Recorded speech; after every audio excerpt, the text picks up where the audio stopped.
a good idea to remove the bottom ones first. Because this has got a bit of weight on it, just gently lift the hopper as you take the bolts out. When you take out the last bolt, I've already taken out 3 bolts. The last bolt, we want to be able to lift it off across onto the table. Let's do that now. So remember, you've got this cable here connected. Now we can lift this out and up onto the table. So the area we're interested in is the underside here. So we can flip this upside down. This is why it was important to empty those pellets out. So you just want to access these bolts here to get this bottom plate off. 8 screws out, and you can gently slide this off. Now there's a tensioner on this cable which you have to just kind of wiggle the cable through, and we can slide that off to the side. So inside here we have our fan, we have our auger motor, we've got our controller on the side here, and we've got this bundle of cables. Now this one I've played with before, so I've already taken off the cable ties, but you've got some cable ties here that are holding everything together, so we just want to cut those off temporarily. Now the cable we're looking for replacing the ignition rod, which is what we're doing today, is this one here. This is double white one with this high temperature cover on the cable, white and white.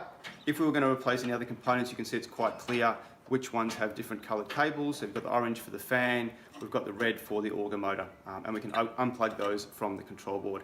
Each of them is labelled fan hot, which is our ignition rod we're going to replace today.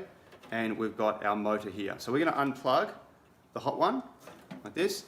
As you can see, they've got a triangle at the end, so you can only put them in the one way. Now we've got access to this, and we'll be able to flip it over and then pull this out and replace it with a new one. Okay, so to access the ignition rod, which is down the bottom there, we're going to take this the 4 bolts out of the fire pot here, which are quite easy to undo. We've also got 3 screws here, which we can undo.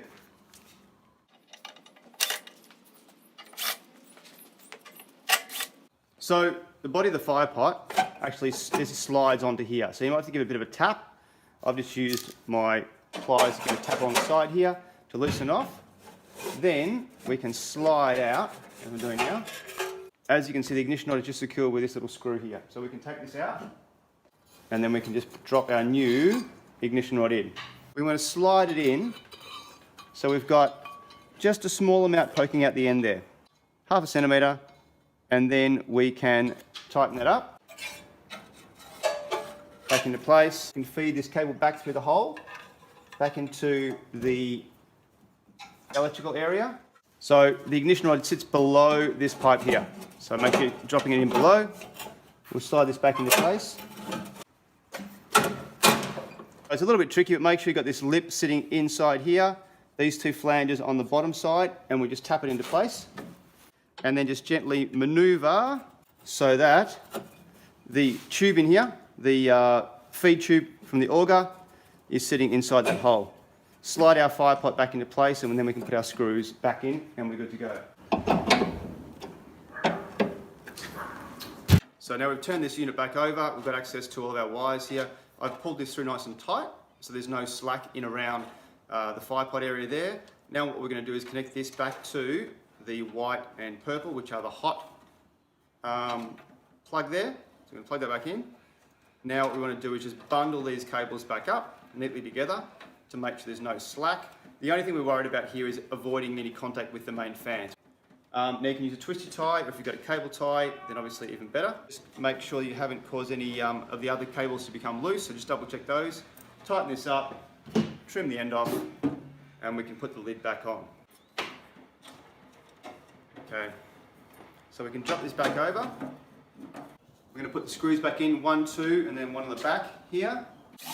Obviously don't over torque. I've got a very low torque setting on my screwdriver here. Okay, so now we can slide our hopper assembly back in. Okay, so we'll connect those back together. Always a good idea to bundle those up nice and neat. And then put a twisty tie around them.